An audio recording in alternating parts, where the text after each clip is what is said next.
Oferecimento Sebrae, especialista em pequenos negócios. Alô, meus amigos, mais um bate-papo com Geraldo Câmara, onde... Exatamente, filé do Zezé. Oh, coisa boa é a gente estar no filé do Zezé. A gente saber que aqui tem música, que aqui tem comida de primeira qualidade, a gente saber que aqui a gente recebe os amigos e os amigos saem satisfeitos. Bom, mas muito bom mesmo. Pessoal atencioso, os garçons, gerentes, todo mundo super atencioso. Então, vale a pena fazer o bate-papo aqui, no filé do Zezé. E receber gente de altíssima qualidade para combinar, né? Tem que combinar. Ambiente bom, gente de altíssima qualidade. Como eu estou recebendo agora uma pessoa que há muito tempo eu não recebia nesse programa, mas há muito tempo. Até infelizmente, porque são coisas que acontecem, você vê, vai passando e não. Por que isso? Não pode acontecer.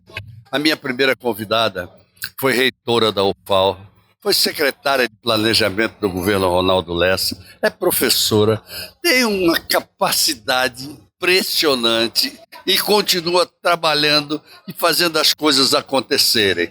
Prazer enorme eu recebo Delza Gitaí. Delza, que prazer receber você. Como é que você está? Ô, Geraldo, que bom estar aqui com você mais uma vez, né?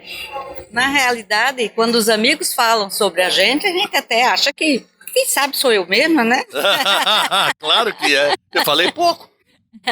Porque se eu fosse falar sobre você e suas qualidades, eu ia ficar pelo menos uns 15 minutos aqui só falando. Delza, me conta uma coisa, é você que foi reitora da universidade, vamos começar um pouquinho por aí. Qual é a análise que você faz hoje da educação no país, principalmente a educação universitária? Geraldo, a educação no país hoje está muito melhor. Muito melhor, né? Porque há nesse momento um avanço que vem de anos anteriores da questão da pesquisa, da questão da ciência, né? Mais cursos, a interiorização da universidade. A interiorização foi muito boa. Foi muito boa, né? Chegou a lugares que havia muitas pessoas, a demanda é alta, né? Novos cursos. Então, a universidade, na época eu dizia, a universidade sai do casulo. Perfeito, lembra? perfeito. Não é? A universidade vai à rua, a universidade vai a Alagoas, né? E a gente está vendo que a universidade está fazendo isso. Não, o crescimento foi fantástico. Evidentemente que, como todo crescimento, tem também as suas dores. Sem dúvida, não é? Sem dúvida. Mas nós temos a maioria dos professores com pós-graduação, doutorado, pós-doutorado, não é? E eu acho que a gente também melhor, sabe? Pelo muito menos melhor. Em termos, inclusive, de estrutura. Isso, né? Capacitação, infraestrutura mesmo, né? Nós temos programas, por exemplo, na pandemia, a universidade deu um show. Foi, deu show mesmo. Deu show. Em todos os aspectos. Em todos os aspectos, não é? É verdade. Desde o departamento de Química ao HU, né? Então, essa universidade... O HU sempre foi um modelo, não é, Delza? Aliás, desde a sua gestão, que o HU era modelo sobre todos os aspectos, não era? Na minha gestão, eu tive a felicidade de concluir o prédio do HU. Perfeito, exatamente. Né? Porque era só aquela parte... já foi. Quando concluiu, já foi modelo. Já foi modelo, exatamente. Né? E nós, inclusive, fizemos parceria com outras universidades, inclusive com o Sistema de Saúde de Londrina, à época, Perfeito. Que era uma referência, Perfeito. Né? Então, o hospital universitário também está, né, com o seu momento não especial, né? E agora, na pandemia, deu show. Eu me lembro, inclusive, que havia uma citação em relação ao hospital universitário, naquela época, que dizia que a UTI do hospital universitário era a única no Brasil que não tinha não tinha bactérias. Era um negócio assim fantástico. Era a única do Brasil, é verdade isso, né? Eu não você já não pegou? Já não peguei. Depois, antes de inaugurar, você aprontou. Aprontei para isso. E entregou. E aí foi o Rogério, né? Aí foi, primeiro, quem me sucedeu foi o Gama, foi o Gama. Depois veio o Rogério, depois a Ana Deise. Isso, perfeito, perfeito. Mas o HU, quando eu me formei em medicina, não existia nada, né? Depois começaram a gente utilizava os galpões da Petrobras, porque a Petrobras saiu de Alagoas para Sergipe. Exatamente. Né? Depois foi construída a parte térrea, onde funcionavam os ambulatórios, não é? E a parte estrutural mesmo, inclusive de hotelaria, não estava, né? E aí nós conseguimos, na época, né, concluir o hospital universitário. Sem dúvida alguma. Para mim foi um tento histórico, para minha vida, né? E o que foi para você a experiência de ter sido secretária de planejamento do governo do estado, numa época de profunda mutação? Porque era uma época que vinha de uma outra bastante tumultuada, né? Que foi a questão do Divaldo Suruagi, depois entrou o Mano num governo muito rápido, muito simples, e o Ronaldo assumiu e você foi a secretária de planejamento dele. Pois é, foi um momento muito especial. Não tenha dúvida. Muito especial. Por quê? Porque quando o Ronaldo assumiu, nós estávamos numa transição. Isso. Não é? Numa transição enquanto Estado. Sem dúvida, não é? Enquanto Estado. Uma transição de muita dificuldade. Não é? Inclusive, Ronaldo assumiu sem orçamento. Não é? Exatamente. Nós passamos alguns meses sem orçamento. Perfeito. E sem poder, portanto, utilizar os recursos, principalmente os recursos na parte de recursos fixos. Isso. Né? Foi necessário Ronaldo foi muito ousado. Bastante muito ousado, né? E a gente segurou a ousadia de governo, não é? E tivemos algumas vezes na Assembleia até que conseguiu-se liberar o orçamento quase em junho, né? Então esse primeiro ano foi um ano de muita dificuldade. Tínhamos também, o Estado tinha algumas dificuldades também em relação a alguns projetos com a Sudene, né? E outros, mas deu tudo certinho, graças a Deus. E graças a Deus estou aqui conversando com a Delza, com toda a experiência dela, e com alguns trabalhos voluntários que ela faz hoje, fantásticos. E um deles é a questão da prevenção e pós-venção, pouca gente usa essa palavra, né? E pós-venção ao suicídio. Isso é, inclusive, um problema que foi muito sério durante ou pós-pandemia, não sei. Vamos conversar com a Delza sobre isso. Me conta sobre esse comitê estadual de prevenção e pós-venção ao suicídio, minha amiga. Esse comitê, Geraldo, foi criado em 2019. A composição dele tem órgãos do governo, né, do Estado, Secretaria de Saúde, Secretaria de Educação, de Assistência Social, tem pessoal da educação e da ciência, a UNEAL, a UNCISAL, a UFAL. Perfeito. E tem também o Ministério Público, né, e tem representantes também de ONGs que trabalham com essa questão da prevenção e pós-venção do suicídio. No momento, estão no comitê o CVV, que é o Centro de Valorização da Vida, né? Isso. E eu estou no comitê porque sou voluntária do CVV. Perfeito. Né? Que é uma instituição que já fez muito por esse país. Com certeza. Não é? Com certeza. Fantástico. Porque o CVV, ele tem 62 anos. É verdade, não é? Verdade. E ele é uma rede, não é? Ele está no Brasil inteiro. Isso. E lá atrás, ele conseguiu, a partir daquele episódio da Boate Kiss, não é? E lá no Rio Grande do Sul, através de um pré-projeto, ele conseguiu que o Ministério da Saúde e a Anatel fizessem um acordo de parceria, de modo que a gente tem o número de emergência, que é o 188. Certo.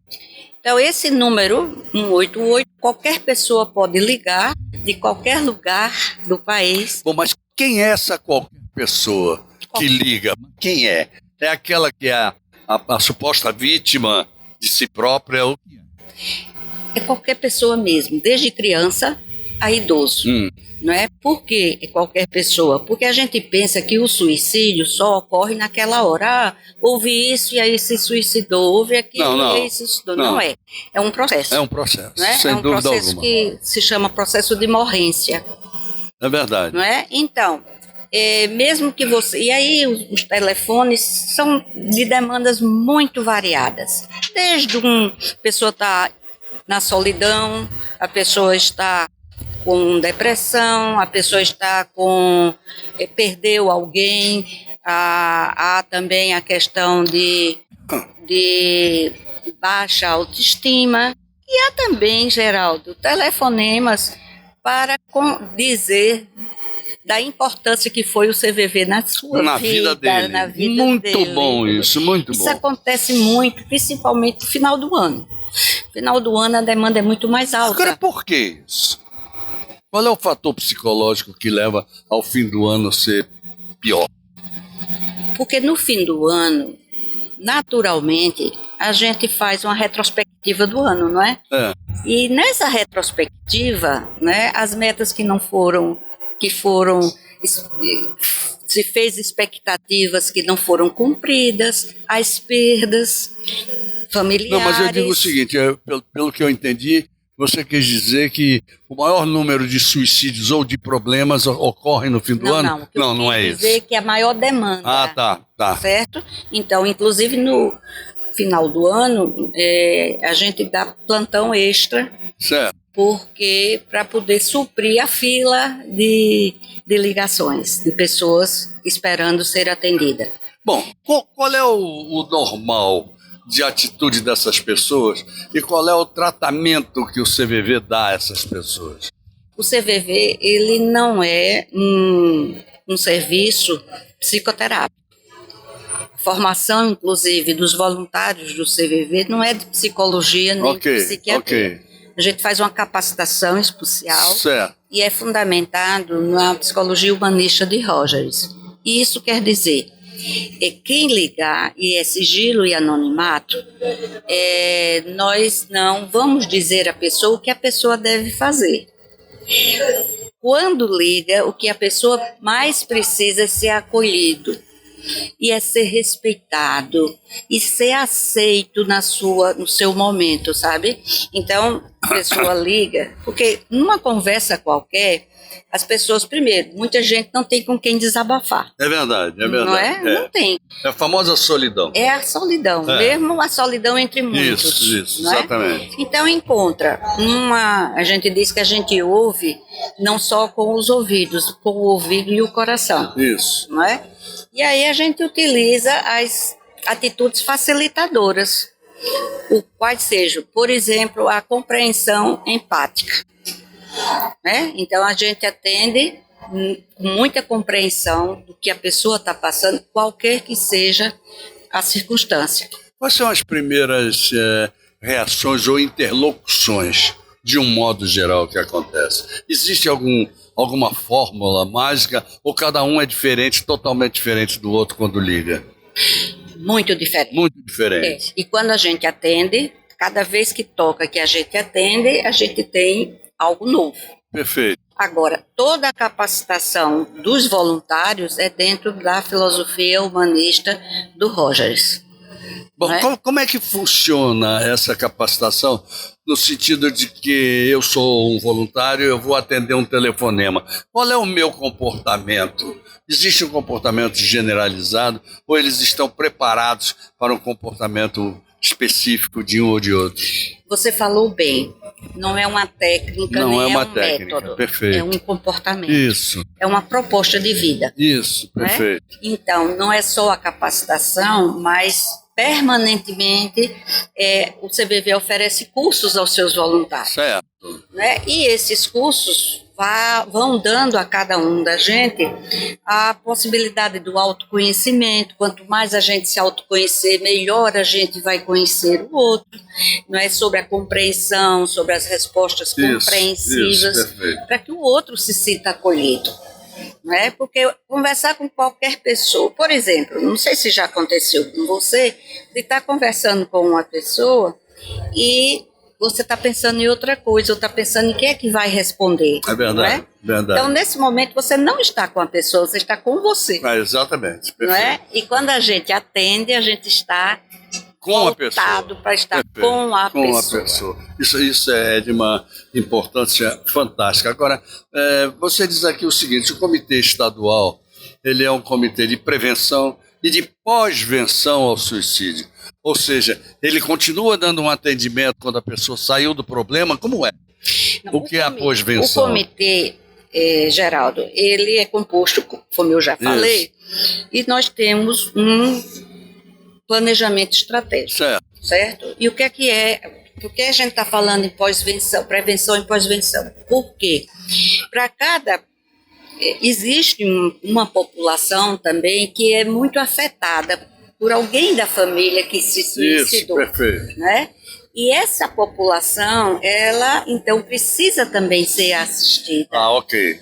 Não é? E aí é que a gente chama também da pós-venção. Certo. Existem também as pessoas que tentam, mas o suicídio não é consumado, né? Então isso também é pós-venção. Isso. Quer dizer, é uma pós-venção que é também uma prevenção. Não tenha dúvida, para que não aconteça de novo. Novamente. Sobretudo de novo. Normalmente, qual é a reação das famílias, de membros da família? Voltam a ligar? Falam sobre o assunto? Não. Veja bem, as famílias, elas falam muito sobre o assunto, não é? E tem uma característica especial, o luto do sobrevivente, não é?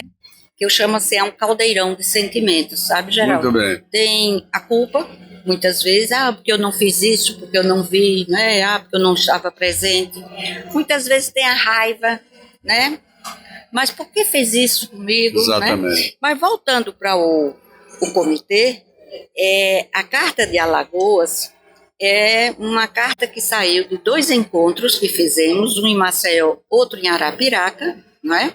E saiu um conjunto de propostas, certo. Né? Que na realidade são 15 propostas e que nós estamos tentando trazer essas propostas para se tornar uma política estadual de prevenção e pós-venção do suicídio. Posso lhe fazer um convite? Pois não. Eu quero você na TV Cidadã, lá no Tribunal de Contas, e na Rádio Senado Cidadã, para tratarmos desse assunto também. Ok? Maravilha. Ok? Maravilha. Porque eu acho que isso é fantástico. O número é 188. O 188 é o número do CVV. Isso, do CVV. Qualquer pessoa pode ligar e funciona o dia inteiro e todos os dias. É isso que eu ia lhe perguntar. Todos os dias, o dia inteiro, a madrugada inteira. E a madrugada inteira. Até porque os grandes problemas podem surgir ali. Mas eu queria dizer uma coisa a vocês.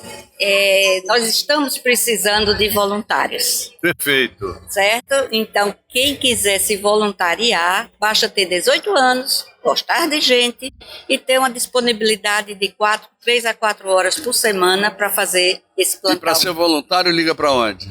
Para ser voluntário, pode entrar na rede social do CVV.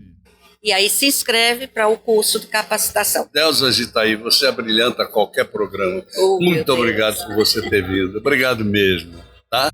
E vou aguardar você lá no tribunal. Pode aguardar, tá bom? que eu chego. Ok. Obrigada. Muito bem, gente. Vamos até os nossos comerciais. Lembrando a vocês sempre do nosso querido Sebrae, viu? E o Sebrae está com um planejamento estratégico para esse ano, completamente diferente, um negócio fantástico. A gente vai conversar a qualquer hora sobre isso. Vamos lá e voltamos já. Quer melhorar sua empresa ou tirar aquela ideia de negócio do papel? Conheça o Hub Sebrae e acesse nossos serviços de forma prática na palma da mão. Lá você encontra consultorias e cursos, orientação sobre crédito, pode agendar seu atendimento gratuitamente e ainda tem o canal do MEI. Hub Sebrae. Do que mais você precisa?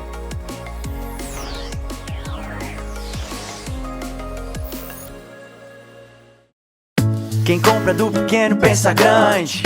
Quem compra do pequeno pensa grande. Sabe que vai ter retorno, vem em dobro, pode crer. Qualidade mais que certa. E pra cada loja aberta é emprego pro seu bairro que tem muito que crescer. Quem compra do pequeno pensa grande. Quem compra do pequeno pensa grande. Comprar da pequena empresa é pensar grande. O bairro cresce, a economia aquece e a cidade agradece. Sebrae, a força do empreendedor brasileiro.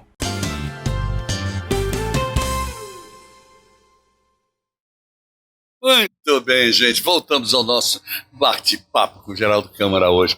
E eu vou dizer, o programa hoje está sensacional, porque eu estou matando saudades. Vou matar mais uma saudade agora de uma pessoa que eu tenho a maior consideração, sempre tive. Eu acho de uma competência ímpar. Há muitos anos que ela é promotora de justiça. E desde a época que eu tinha um programa lá no Ministério Público, etc., que eu entrevisto essa pessoa e a gente construiu uma relação bastante interessante. Só que, né, a vida, né, aí um vai para um lado, outro vai para o outro, daqui a pouco se encontra de novo e por aí vai. Carla Padilha comigo, que bom. Tudo bem, Carla? Tudo bem, Geraldo, o prazer é meu, é sempre meu, e assim, fiquei muito feliz quando recebi o convite. É sempre bom conversar com você, conversar com pessoas inteligentes, com boas ideias, né? E a nossa amizade, de fato, é muito antiga. Não é? Não é? Mas isso não significa que sejamos antigos, né? Só a amizade mesmo, não, exatamente, né? Não há problema nenhum. Às vezes, mas quanto tempo ainda é amigo da pessoa? Claro que sim. Amizade a gente não esquece. Com certeza. Não é isso, e a Carla? nossa está à prova há muitos anos. É verdade, né? é verdade. Me diga uma coisa, minha querida Carla Padilha. Você hoje está como promotora de justiça e volta e meia também você substitui o procurador que não esteja e por aí vai. Mas você está com uma ação lá dentro que eu acho fantástica sobre o ponto de vista hoje de segurança das pessoas, que é o controle externo da atividade policial. Puxa, acho que vocês já entenderam, né? As pessoas que hoje veem determinadas violências, apesar de que eu acho que cada vez mais nós precisamos prestigiar a polícia, sob todos os aspectos, a polícia militar, a polícia civil, mas os erros acontecem, e às vezes os excessos também. E eu tenho a impressão de que o assunto da Carla é esse. Começa por aí. Começa Pode ser que a gente avance, porque 27 anos de Ministério Público... Não é brincadeira. Não é brincadeira. Mas há alguns anos eu já estou nesta promotoria da capital, Geraldo. E assim, o que é que a gente tem... Que é criminal. Que é, na verdade, ela tem atuação cível e criminal em qualquer vara da capital. Perfeito. A gente não está vinculada a uma vara. Eu não participo sistematicamente de audiências, como os promotores criminais normais. Exato. A gente tem uma atuação mais macro, mais ampla, porque a nossa promotoria diz respeito à tutela da segurança pública e o que a gente chama de controle concentrado da atividade policial. E aí é, de certa forma, acompanhar os andamentos, os encaminhamentos feitos, Geraldo, nas 5 instituições de segurança pública que temos aqui em Maceió. Quais sejam Polícia Civil, Polícia Militar, Polícia Penal, Polícia Científica e o Corpo de Bombeiros Militar. Polícia Judiciária? Não, a Polícia Judiciária é a que a gente chama de Polícia Civil, a que conduz os inquéritos policiais. Ok. E ainda entra a Polícia Científica nisso. Exatamente. A Polícia Científica que inclui o Instituto de Identificação, o Instituto Médico Legal e o Instituto de Criminalística. Isso. Agora, me conta uma coisa, Carla. Essa promotoria, ela foi criada há muitos anos. Há muitos anos. Não é? Há muitos anos. E ela vem exercendo um papel de quê? De capacitação, de qualificação, de verificação, de quê? Me conta. Na verdade, eu acho que eu devo uma explicação assim, como é que eu fui parar lá, né? Que beleza. Na época, eu coordenava o GECOC. Exatamente. Grupo que conduzia... o atual GAECO, né? Que é o Grupo de Combate às Organizações Criminosas. Isso, perfeito. Na época que o procurador era o doutor Coraci Fonseca. E aí, ele entendeu por bem que eu exercendo essa atividade, do controle externo da atividade policial, eu estaria mais próxima no que diz respeito a desenvolvimento de investigações para o crime organizado e tudo mais. E aí fizemos uma permuta e eu comecei a atuar nessa área. Eu diria que hoje, Geraldo, o que está pegando é justamente a gente acompanhar os abusos, como você mesmo falou, os excessos, não é? Porque nós temos, por exemplo, a briosa Polícia Militar, com profissionais honradíssimos, que desempenham um papel importantíssimo de defesa da coletividade. Mas aqui e acolá, e hoje, com a presença do aparelho celular e com os meios, né, de gravação, a gente percebe cenas que nos causam estarrecimento. Exatamente. Né? que a gente imaginasse, meu Deus, aquela pessoa... Mas que são excepcionais. São exceções. São exceções. Mas como o contingente da Polícia Militar é muito elevado, não é? Claro. Todos os dias nós recebemos notícias. Algumas são mais frágeis, né? Às vezes, nas audiências de custódia que agora acontecem, em geral, toda pessoa que é presa, agora ela é apresentada ao Ministério Público e ao Poder Judiciário. Sempre? Sempre. Okay. Sempre, invariavelmente. Qualquer tipo de prisão, flagrante, preventiva, temporária. E naquele momento em que ela se apresenta, algumas vezes o preso alega ter sido violentado, agredido, né? E tem casos assim que de fato nos preocupam muito. Eles alegam inclusive que o flagrante foi forjado, ou seja, manipulado pelo policial, ou que o policial subtraiu bens, entendeu? Casos que de fato são exceção. Mas que acontece. Mas que acontecem, lamentavelmente. E não é uma realidade, Geraldo, de Maceió, nem de Alagoas. Não, de jeito algum, É uma realidade do país. No princípio eu disse logo isso. Não é Brasil, é Brasil. É verdade. Mas infelizmente, esse tipo de coisas acontece. Agora, me diga uma coisa, Carla, qual é o caminho?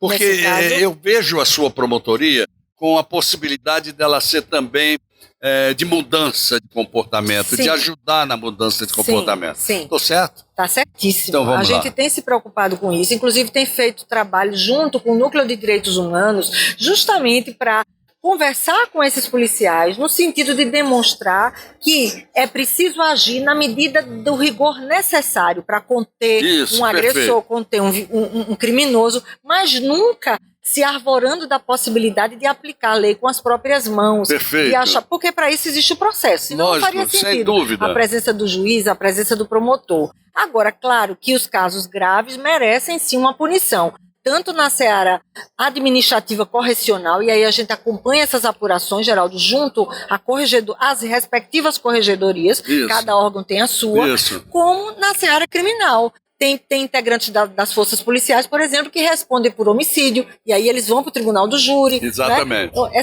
Toda semana a gente vê notícias, né, de algum envolvido em algum fato como esse. É claro que eles estão mais suscetíveis a se envolverem num confronto policial pela própria atividade que desempenham. Não tenha dúvida. Às vezes é uma legítima defesa, é um exercício regular do direito, é uma legítima defesa até de terceira pessoa, mas há casos onde isso passa para ser vamos dizer crime. que são os excessos de legítima defesa, né? Ou seja, a legítima defesa é um escudo, mas que na verdade não está... É aquele caso dos Estados Unidos que mataram... Aquele preto. Aquele preto nos Estados Unidos. Um negócio sério aquilo, e que houve já repetição disso. A gente viu outro dia em São Paulo, alguém quase matou uma pessoa assim. Exatamente. Então eu acho que a questão do excesso de autoridade, a arma no punho e por aí vai, isso às vezes dificulta. E eu me lembro da famosa polícia de Londres, né, cara? A polícia cidadã, aquela polícia do quarteirão que é amiga de todo mundo, conhece todo mundo. Não sei se um dia a gente chega a isso. Pois é, mas nem por isso deixou de acontecer aquele erro que terminou morrendo um brasileiro. Não sei exatamente, se você se recorda, no metrô. No metrô, perfeitamente. Então, assim, mesmo com todas as cautelas e rigores necessários, a gente não tem como conter esses integrantes da segurança pública que, movidos do ímpeto de querer fazer justiça com as próprias mãos, estão com a arma, terminam praticando crimes. Agora me diga uma coisa, Carla, nós estamos falando muito da rua, né, do ataque na rua, daquilo que a gente vê na TV, ou que você acaba absorvendo de algum tipo de policial militar, etc. E nas delegacias, onde a Polícia Civil que atua, existem excessos também? Olha, eu diria que sim, em menor medida. Menor medida ou não muito aparente. Porque o que é que a gente verifica? As maiores reclamações que a população nos traz em relação à Polícia Civil se refere a muitos atrasos nas investigações, né? Atrasos na tramitação dos inquéritos policiais. Então, aquela pessoa que foi vítima de um crime quer que o seu inquérito tramite no prazo legal. Certo. E existem prazos para isso, fixados no Código de Processo Penal. Certo. Só que, às vezes, a alegação faltam delegados, o excesso de trabalho é muito grande, e aí muitos inquéritos deixam de ser investigados no prazo. E o que é que acontece? Às vezes termina resvalando na impunidade, porque os crimes prescrevem. Ninguém pode denunciar alguém para o resto da vida. Claro. Existem prazos para o Estado agir. Então, as maiores reclamações que eu recebo, que nós recebemos da promotoria em relação à Polícia Civil, são muito mais atinentes a isso, a problemas com o prazo de investigação. Que é violência. Não deixa de ser. É violência por omissão. Por né? omissão, não tem a dúvida. Exatamente. Mas, ao mesmo tempo, também existem delegacias que são obrigadas a ficar com determinados presos, mas parece que isso já está mudando. Geraldo, na capital nós conseguimos, mais. não tem mais. Não no tem interior mais. eu sei que ainda tem. Muito bom. Porque era depósito. Era depósito. Não era é? depósito. Bom, então vamos fazer o seguinte. Existe atividade policial também já dentro dos presídios, se sabe disso, né? Atividade. Eu não estou dizendo que exista violência, mas existe. Violência existe. Dentro dos presídios Existe. também. Praticada por militares ou por Na verdade, agentes. Hoje, Geraldo, antigamente eram os agentes penitenciários, Isso. né? Hoje eles são chamados de policiais penais. Policiais que penais. integram as forças de segurança pública e, portanto, também estão sujeitos ao controle externo da atividade policial, de acordo com o entendimento do Conselho Nacional do Ministério Público. Certo. E o que é que acontece no presídio? As questões são mais ocultadas, há um silenciamento maior. Com certeza. E há uma invisibilização desta vítima. Se o preso, que está sob a responsabilidade do Estado, enquanto ele está preso, o Estado é responsável por ele. Pela sua vida, Isso. pela sua alimentação, Exatamente. pela sua incolumidade física. Então, se um agente do Estado pratica uma violência contra aquele preso, o Estado é responsável. Pode-se até entrar com ação contra o Estado para receber uma indenização. Então, também, ocasionalmente, a gente recebe notícias que... E quando vocês recebem essas notícias, são por intermédio de quem? Da família? Da família, às vezes são familiares, no caso do presídio, familiares dos presos, às vezes eles têm medo, eles noticiam as ouvidorias, que são aqueles órgãos, tem o Ministério Público, também tem a SERES, que é a Secretaria de Ressocialização, e aí eles noticiam, às vezes até pontuam, identificam quem seria aquele policial penal que se excedeu, que praticou aquilo, e assim, por coincidência, Geraldo, eu hoje acumulo a Promotoria de Direitos Humanos da capital. Perfeito. E a gente observa em relação ao preso, apesar de ser um assunto não muito palatável, né, porque há uma parcela da população, lamentavelmente, que acha que preso tem que sofrer, que tem que passar fome, ser torturado, né? Sabendo que um dia ele volta, ele sai de lá e se ele foi maltratado, ele vai voltar pior do que entrou. Né? Não, e tem que ser recuperável. Pois é. Né? Ou recuperado na medida do possível. Mas assim... Eu visitei há alguns anos atrás, eu me lembro que pela Secretaria de Ressocialização, eu visitei, levei um programa, o Almoçando com a Notícia, lá para aquele presídio aqui na capital, que tem um núcleo de ressocialização espetacular. Eu só vou fazer esse programa se eu puder conversar com os presos também. E conversei e vi. Ali é ressocialização. Sim. Inclusive o presídio ele é cercado de indústrias, de pequenas indústrias, que fazem aquilo que é preciso fazer com o preso. Mente vazia, casa do diabo. Tem que trabalhar. Exatamente. Não é verdade? Não tem Como é que você enxerga ainda esse sistema presidiário falso? Eu enxergo assim, que essa ressocialização não chega para todos os presos. Não. Né? Há presos que não têm acesso ao trabalho, né? E muitos têm cerceado o seu direito à saúde, dificuldades no atendimento odontológico, problemas com alimentação. São tantas questões, Geraldo, assim. Inclusive, sexta-feira passada, nós tivemos uma reunião com o Núcleo da Saúde do Ministério Público, com a Defensoria Pública, com a OAB, justamente para discutir o sistema de saúde do preso. Aí vão dizer, mas a gente que está solto aqui, cidadão de bem, não tem acesso à saúde. Mas a gente precisa, sim, tomar conta e se responsabilizar por isso. Não é porque ele praticou um ilícito, ele está respondendo pelo crime, tem a sua liberdade cerceada. Mas ele não pode, por isso, o Estado não pode deixar de dar condições mínimas a esse preso. Até porque existem pessoas e pessoas lá dentro também. Exatamente. Né? Existem pessoas que até podem estar ali injustamente, quantos casos acontecem assim, como podem também ser pessoas que cometeram, e aí? Cometeu o crime, vai fazer o quê? Agora é pagar a pena. Exatamente. Mas não é por isso que tem que pagar a pena em triplo ou em quádruplo com maus tratos. Com certeza, não é? Não tenha dúvida. Me diga uma coisa, Carla Padilha, com toda essa sua experiência, quantos anos já nessa área? 20 e poucos anos? Olha, no Ministério Público eu tenho 27. Não, aí eu sei. Lá eu acredito que em pelo menos uns 10. Né? Uns 10 anos nessa área. Eu me afastei para fazer um doutoramento fora do país. Certo. E voltei e continuo lá.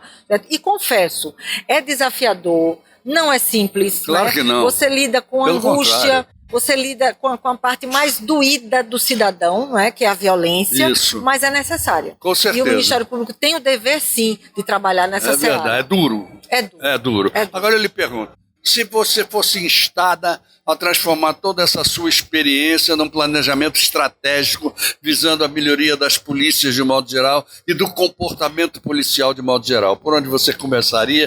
Eu sei que aí daria 3 programas para você falar, mas vamos tentar fazer um resumo. Em linhas gerais, primeiro que eu acredito muito na polícia de prevenção. Sem então dúvida. É por isso que nós trabalhamos apoiando as bases comunitárias, a atividade preventiva. Não adianta somente armar a polícia, conseguir mais armamentos, mais veículos, mais viaturas, se a gente não trabalha a capacitação desse cidadão para lidar com outro cidadão. Perfeito. E nós trabalhamos projetos lá dentro. Por exemplo, eu não sei se você sabe, a nossa promotoria tem 2 projetos muito interessantes. Se não der para falar hoje, eu falo. Diga.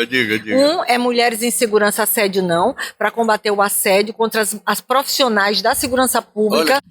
Nas 5 instituições. E outro, a gente chama de o preço do crime, Geraldo, que é justamente quando os crimes são de médio potencial ofensivo, a gente consegue fazer doações que vão ser revertidas para melhorar o trabalho da polícia. Vamos fazer uma coisa? Vamos. Eu queria receber você lá na Rádio Senado, Cidadã,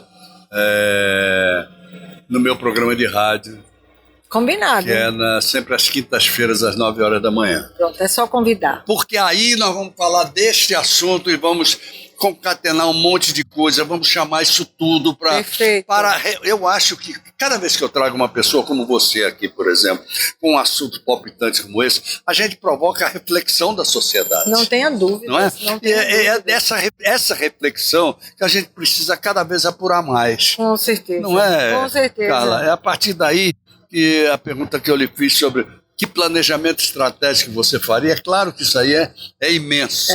É imenso. Mas, sobretudo, eu acho que a conscientização que as pessoas têm, deveriam ter, da necessidade de se conseguir uma polícia cada vez melhor. Isso. E aí eu diria mais um ponto que eu não posso deixar de falar. Eu me preocupo muito com a saúde desse policial também. Sem ele dúvida. Precisa estar equilibrado emocionalmente, porque ele trabalha com muito estresse. Ele precisa, sim, ter um acompanhamento adequado para que ele possa estar às ruas com condições de fazer um trabalho tranquilo, sem assodamento e sem violência. E eu ia lhe perguntar exatamente sobre essa questão de saúde mental dos policiais. E não só isso, você veja o seguinte, as pessoas normais que têm seus problemas familiares, praticam nos seus trabalhos coisas que não deviam praticar. Você imagina um policial que sai irritado de casa, e que não brigou sabe nem com a se mulher, vai voltar, não é? Às vezes vai para uma grota com um problema sério. Ele não sabe o que vai acontecer. É verdade, não é? É verdade, não tenha dúvida. Você gostaria de, nesse programa, acrescentar alguma coisa? Porque você vai voltar algumas vezes aqui. Eu gostaria de dizer que o Ministério Público é uma porta aberta para o cidadão, e nesse aspecto nós estamos à disposição lá na sede do Barro Duro, Geraldo. Perfeito. Para qualquer notícia, qualquer denúncia, qualquer sugestão, porque o que a gente quer é contribuir com a eficaz atividade da polícia e defender o cidadão para que ele possa, sim, contar com a polícia para a sua proteção e não ter medo dessa polícia. Não ter medo, isso Exatamente. É muito importante. Com certeza. Então esse trabalho de conscientizar a população, de tirar esse medo, isso. Eu acho que o Ministério Público contribui muito com você, então, nesse Fala. Muito obrigado Eu por que ter agradeço. vindo. Obrigado mesmo. Muito obrigada. Matei saudade? Não, matei nada. Tem muito programa pela frente para fazer, viu, Carla? Tá bom. Vamos até os nossos comerciais, lembrando a vocês do nosso querido Sebrae. Nosso querido Sebrae, que faz cada vez mais. Olha, gente, 31 de maio é o último dia para você, MEI, fazer a declaração, viu? A sua declaração de rendimentos do ano. Você sabe que é facílimo fazer, não tem problema, ok? Mas não esqueça. Vamos lá, voltamos. Quer melhorar sua empresa ou tirar aquela ideia de negócio do papel?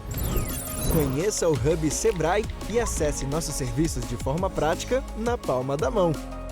Lá você encontra consultorias e cursos, orientação sobre crédito, pode agendar seu atendimento gratuitamente e ainda tem o canal do MEI.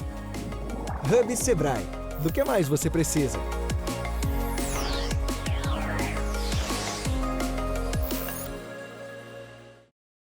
Quem compra do pequeno pensa grande. Quem compra do pequeno pensa grande. Sabe que vai ter retorno, vem em dobro, pode crer. Qualidade mais que certa. E pra cada loja aberta é emprego pro seu bairro que tem muito que crescer. Quem compra do pequeno pensa grande. Quem compra do pequeno pensa grande. Comprar da pequena empresa é pensar grande. O bairro cresce, a economia aquece e a cidade agradece. Sebrae, a força do empreendedor brasileiro.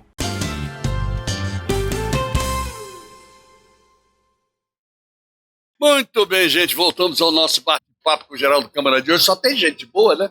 Você vê uma ex-reitora da UFAL, ex-secretária de Planejamento do Governo do Estado, depois vem a Carla Padilha, promotora, lidando com um assunto seríssimo, e agora quem? O presidente da Câmara de Vereadores de Maceió, o homem que de vez em quando senta na cadeira do prefeito, que é vice-prefeito agora. Hoje ele é vice-prefeito, queira ou não queira. Galba Neto. Tudo bem, Galbinha? Tudo ótimo, Como vai Geraldo? você? Melhor agora aqui, podendo ter essa oportunidade de bater um papo com você novamente, né? Sempre um prazer. Prazer estar grande. podendo participar aqui com você do seu programa. Prazer é nosso. Câmara de Vereadores vai muito bem, obrado. Graças a Deus. Claro, né? cada Fruto vez- de muito trabalho, de uma união maravilhosa, né? Embasada num respeito muito grande. A gente teve essa compreensão de todos os vereadores. Conseguimos chegar à atual situação que a gente vive hoje na Câmara. É um momento, assim, eu digo, com muita felicidade, com muita satisfação, Geraldo. Eu acho que é o grande feito que a gente teve na administração até hoje, foi conseguirmos incutir na cabeça de todos os vereadores que, apesar das divergências, de alguns embates que são naturais, são próprios do parlamento, normais, e da democracia. E da democracia, do fortalecimento desse papel democrático que a gente tem o papel de exercer, mas a gente, dessa forma muito respeitosa, cada um defendendo sua bandeira, seu partido, sua ideologia, mas sempre com muito respeito, a gente consegue avançar nas discussões. Não tenha dúvida. E alcançar o objetivo principal, Tenha que é dúvida. melhorar a nossa cidade cada vez mais. E eu tenho certeza que a gente está num caminho muito Pronto, é isso que eu ia dizer. Na hora em que você consegue uma certa união, ainda que hajam divergências, pô, pelo menos as divergências também serão para o bem comum. Perfeito. E isso é que é importante, São não é, Gabi? sempre discussões e divergências para melhorar, para avançar. Para melhorar, E para a gente- avançar. a gente tá feliz Isso aí com você esse conseguiu graças ao diálogo puro e simples? Ou você acha que a sua atuação no planejamento estratégico, no organograma da Câmara, na maneira de atuar, no prédio novo que vem por aí, me conta. Tudo faz parte dessa composição, né? Eu acho que é uma receita, assim, que a gente a cada dia vem aprimorando ela, colocando um ingrediente a mais para que a gente consiga manter essa harmonia.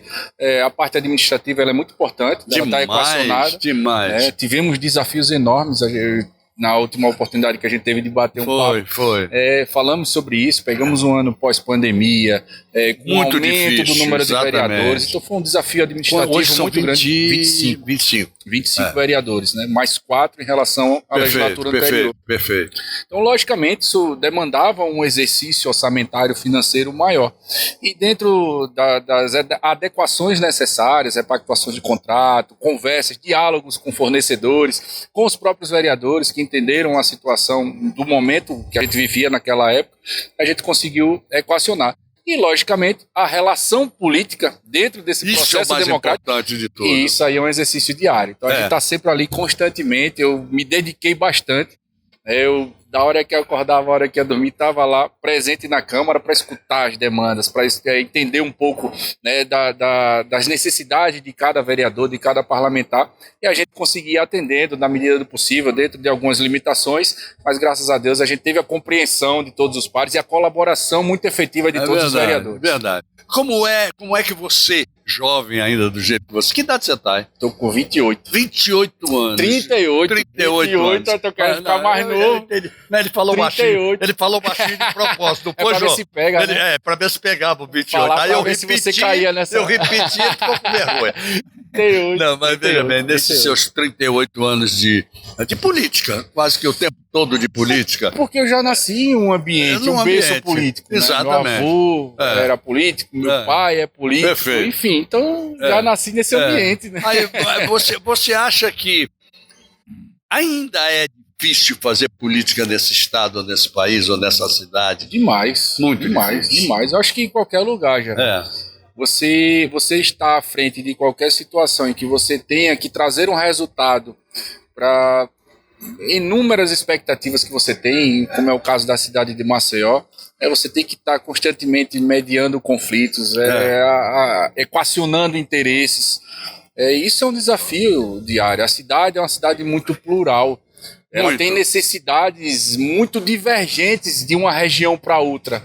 Então você tem que, dentro de um orçamento, dentro de discussões políticas, dentro de entendimentos necessários, você conseguir achar a resposta para essas necessidades. Então, às vezes, o que é mais essencial para a parte alta não é tão essencial para a parte baixa e vice-versa. Perfeito. Né? Então, como é que você, enquanto presidente, você analisa as diversas audiências públicas que acontecem, e é muito bom que aconteça, na Câmara de Vereadores de Maceió? Fundamentais. Assim como também o trabalho de campo do vereador, o papel fiscalizador, que traz as informações necessárias para que formulemos as propostas que são apresentadas e aprovadas no plenário. As audiências públicas também são um palco muito importante para isso. Elas trazem essas informações, né? Às vezes elas têm um tema específico, elas iniciam aprovadas por um tema específico e acabam tendo desdobramentos e trazem informações, componentes novos para as nossas discussões. Isso vai ajudando, vai moldando um projeto de lei, vai trazendo uma nova necessidade que é formulada através de um requerimento, de uma indicação. Enfim, eu acho que são situações uma importantes. atitude durante a sua gestão que eu considero realmente fundamental. E aí eu lhe pergunto primeiro, a carência de pessoal especializado hoje na Câmara de Vereadores é muito grande, meu caro Galba? Grande. A gente tem essa necessidade do concurso público, é disso que eu vou entrar, no concurso público. Perfeito, Geraldo. É uma necessidade grande. A imensa maioria, né, quase que a totalidade dos servidores da casa, só alguns novos servidores que foi feito um concurso menor para alguns cargos que inclusive tiveram, grande parte deles já teve uma ascensão a uma outra função em outros órgãos, né? Então, assim, grande parte do nosso corpo técnico, ela está hoje já prestes a se aposentar ou a gente teve essa baixa através do concurso público. Então, é uma necessidade que a gente tenha novas pessoas, que tenhamos novas cabeças pensantes. É um corpo técnico mais qualificado para oxigenar a nossa casa, para fazer com que a gente alcance resultados ainda mais importantes para a nossa sociedade. Avancemos em tecnologia, avancemos em respostas mais imediatas. A gente sabe, né, que o setor público ele já tem uma burocracia que às vezes não faz com que a gente não consiga dar essa resposta mais rápida, mais célere. E você tendo um corpo técnico mais adequado, mais capacitado, isso vai facilitar muito na função, na resposta do Poder Legislativo. Então, esse concurso ele é essencial. Quais são os cargos principais que vão ser colocados nesse concurso? Nós teremos ali, entre assessores e técnicos, aproximadamente 50 vagas. Né? Já 50 vagas. 50 vagas. Muito bom. Né? E metade para assessoria, metade para técnico, entre nível médio e superior. E também está sendo estudado agora, com as novas aposentadorias, alguns cargos de procuradores. Muito bom. Muito bom. Muito necessário. Muito atrativo e, como eu te disse, vai ser fundamental para que a gente pense os próximos 30, 40 anos do Poder Legislativo da capital, porque todo esse corpo técnico, a nossa memória, a nossa história, a nossa força, né, motriz para que a gente possa trazer os resultados. E dentro em breve, eu acredito que a gente vai estar realizando esse concurso. A realização? Você está ainda na fase da comissão.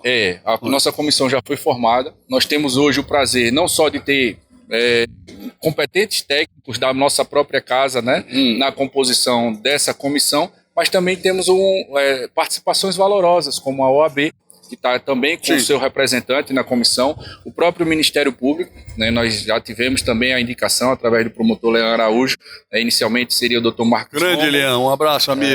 Grande amigo, e tenho certeza que irá também fazer um trabalho brilhante, irá ajudar demais aí a todo o trabalho da comissão do nosso concurso público, que tem à frente da presidência o vereador Marcelo Palmeira, que é o primeiro secretário da nossa mesa diretora, enfim, mais alguns servidores, entre efetivos e comissionados, formatando toda essa situação. Passado um momento de levantamento de números com as aposentadorias que estão acontecendo aí em um volume muito grande já nesse ano, Geraldo, a gente já vai passar a parte de escolha da empresa, da responsável pelo certame. Da responsável. Isso já, algumas propostas já estão, os e-mails já foram enviados, já está se chegando algumas propostas, já está sendo analisada. Uma das coisas tem que ser muito claras. Muito claras. E esse processo é uma coisa que a gente tem como um preceito fundamental. Não tenha dúvida. Essas colaborações valorosas que a gente está tendo nessa comissão é justamente para que a gente traga ainda mais transparência, mais clareza em todo o processo, porque isso é para marcar positivamente a história do Legislativo. legislativo. É verdade. A gente não vai permitir que nada, nenhum percalço, nenhuma vírgula saia fora do lugar. Isso tem que ser perfeito e tem, como eu te disse, ser uma situação muito importante para que a gente escreva pelo menos os próximos 30, 40 anos do nosso legislativo. Isso é uma coisa muito interessante, porque a questão do concurso público, as pessoas às vezes dizem, não há concurso, por que não há? A outra diz assim, mas fazer mais concurso, é mais emprego público. Vai administrar uma Câmara de Vereadores de uma capital, como é o caso de Maceió, se você não tiver uma estrutura por trás, vai ser o presidente para saber. Não sai do canto. Não sai do canto. As demandas são as mais variadas. Você não tem como se especializar em todas as áreas. Exatamente. Então, quando você passa a estar com uma função de vereador, perfeito, ou ainda mais aí agregando a situação de estar à frente da mesa diretora, tendo essa oportunidade de administrar, você recebe demandas das mais variadas, Geraldo. E é impossível você chegar já nessa posição, depois de um processo seletivo, preparado para todas as demandas. Então, me conta uma coisa, vou mudar um pouquinho de assunto para ir para um outro chamado orçamento. Orçamento da prefeitura, não o orçamento da Câmara, não. O orçamento da prefeitura. É que normalmente tem aquele problema todo de demorar para ser aprovado e por aí vai. Como é que está o seu planejamento para esse ano em relação ao orçamento? É mais um desafio. A gente até fica com esse ar mais satisfeito, mais feliz. Estou vendo. Porque foram desafios tão grandes, Geraldo. Foi um sacrifício tão grande quando a gente assumiu a Câmara Municipal que a gente não imaginava estar vivendo a realidade que a gente está vivendo hoje. Nós, no primeiro ano, tivemos 2 orçamentos no mesmo ano, porque o orçamento do ano anterior não tinha sido votado. Nós tivemos até que correr contra o tempo, para poder dar conta de demandas deixadas pelo passado. Exatamente. Então, esse ano a gente chega com muita tranquilidade, com um planejamento estratégico tudo sendo cumprido rigorosamente. Hoje, inclusive, eu estava ali aguardando para dar entrevista, já recebi a publicação da convocação da audiência pública para discussão da LDO, ou seja, com muita antecedência. A LDO já está na casa, que é a preparação legal para que a gente possa votar o orçamento. Então, a lei de diretrizes orçamentárias já vai acontecer a audiência pública. A gente vai votar rigorosamente em dia para que a gente possa, mais um ano consecutivo, conseguir entregar o resultado necessário para que Maceió continue desenvolvimento. Antes do fim do ano, claro. Porque normalmente os orçamentos entravam em fevereiro, janeiro, fevereiro. Chegou até orçamento em março. Já chegamos a essa realidade, infelizmente. Mas não é uma realidade da nossa Você foi mesa aqui, diretora. é inédito. O que eu vou dizer, eu até me orgulho, porque lá em João Pessoa aconteceu o mesmo caso com meu filho. Nosso amigo, ambos foram reeleitos para a presidência para mais um biênio. Isso com muito prazer. E 2 anos não dá para nada. Não dá. 2 anos passa muito rápido. Muito rápido, né? E principalmente quando é no início da legislatura, porque você ali está engatinhando, está se ambientando. É verdade. Tá até se conhecendo os próprios pares. Então é uma coisa assim muito... você vai engatinhando. Claro. A gente pode dizer que agora a gente está mais desenvolvido, já estamos caminhando com o pé no desenvoltura melhor. Sempre com o pé no chão. Isso, exatamente. Isso aí é fundamental. Exatamente. A partir do momento que você começa a não ter mais o seu pezinho muito firme no chão, começa a se perder. Vocês foram eleitos por mais um biênio. Pouca gente divulga isso aqui. Pois é, mas eu acho que essa parte mais administrativa, acho que isso não é tão atrativo assim, né, para divulgar na mídia. Então vamos para um outro assunto que eu reputo de uma importância fundamental também, porque a Câmara de Vereadores sempre sofreu com problema de espaço. Né? A gente tinha a Câmara de Vereadores lá na Praça Marechal Deodoro. É Marechal Deodoro ali, Marechal Deodoro. Que, puxa vida, super apertado. Aí conseguiram aquele prédio que vocês estão atualmente, que não comporta todos os gabinetes de vereadores.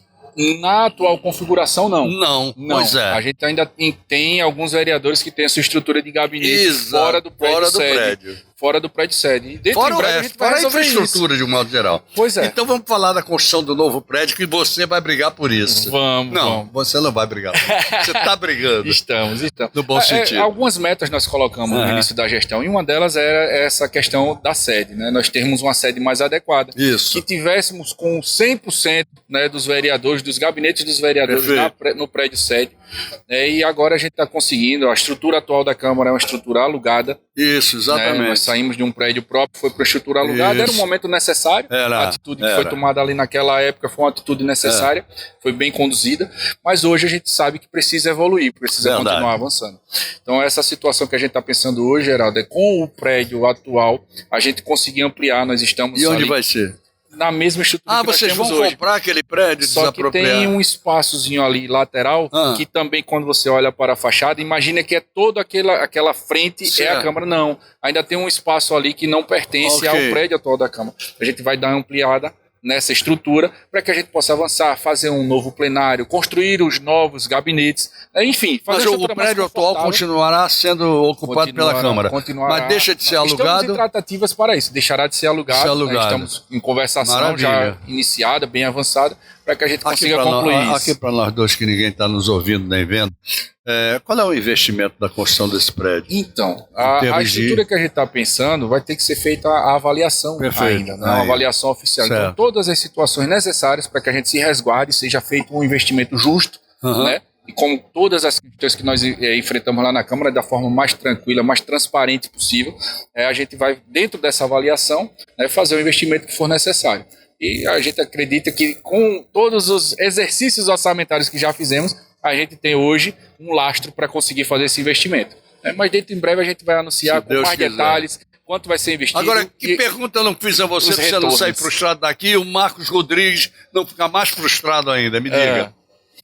Geraldo, você é sempre muito preparado, você não deixa nada faltar, né? Você sempre está antenado. Mas não quero que você saia com nenhum tipo de dor de cotovelo. Em todas as discussões dessa Câmara, eu só quero, assim, mais uma vez, afirmar para toda a sociedade maceiense, né, que continuem confiando na nossa Câmara Municipal, continuem confiando na atual estrutura que hoje está administrando a cidade de Maceió, junto com a Prefeitura, porque hoje os resultados que nós estamos alcançando, o patamar que Maceió está sendo elevada dentro dessas discussões nacionais e até internacionais, mostra que a gente está no caminho certo. Né? Nós estamos aí com um grande desenvolvimento na questão da hotelaria, dos restaurantes, a cidade com um calendário hoje totalmente preenchido, isso é muito importante. Exato. E isso não é só pela questão de a gente falar que está no caminho certo, é Maceió entender que nós estamos recebendo investimentos, que a economia está girando, isso retorna através de empregos, de um orçamento adequado para que a gente continue com a cidade pujante, e é isso que nós estamos lutando para continuar avançando. Antes de dizer obrigado, eu vou convidar você para assistir comigo um vídeo da Liana Mantes, que é analista do Sebrae, que vai dar um recado muito bom. Vamos lá? Liana, diga aí. Ei, você trabalha com segmento de alimentação? Então fica por aqui que esse vídeo é para você.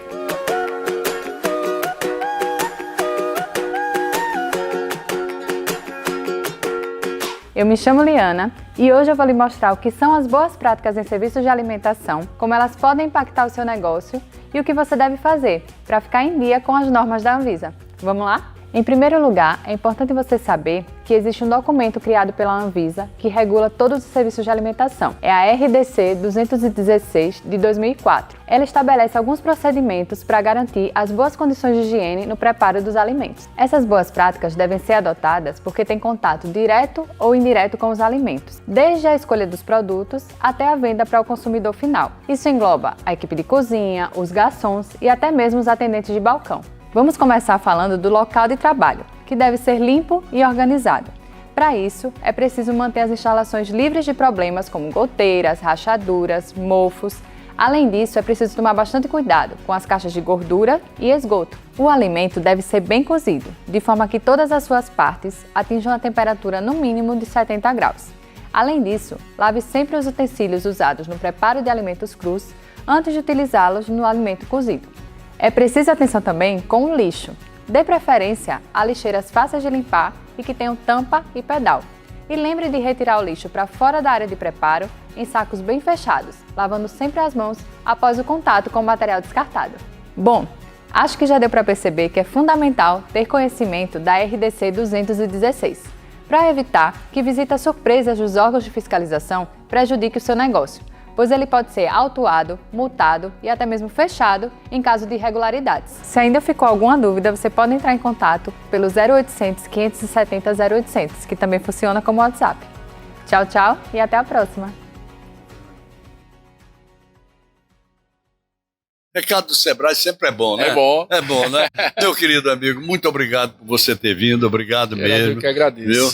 Eu agradeço profundamente. Eu espero que os nossos encontros sejam cada vez maiores e você está cheio de assunto para a gente levar na sua parceira TV Cidadã. Vamos lá, ok? Vamos lá. Valeu? Vamos lá. Nossa grande parceira. E a rádio Nossa Senado rádio Cidadã. com o nosso Minuto Câmara. E você Isso. sempre numa condução brilhante lá, à frente lá do nosso Tribunal de Contas. Lhe agradecer mais uma vez. Você É um manda. espaço muito importante, não só o bate-papo, mas o espaço que a gente tem através desse convênio com a nossa Câmara Municipal. Perfeito. Isso ajuda a levar boa informação das ações que estão sendo E o mais praticadas na nossa importante Câmara é isso, Municipal. o público bem informado apoia o administrador público. Escolhe melhor. Escolhe melhor, é isso mesmo.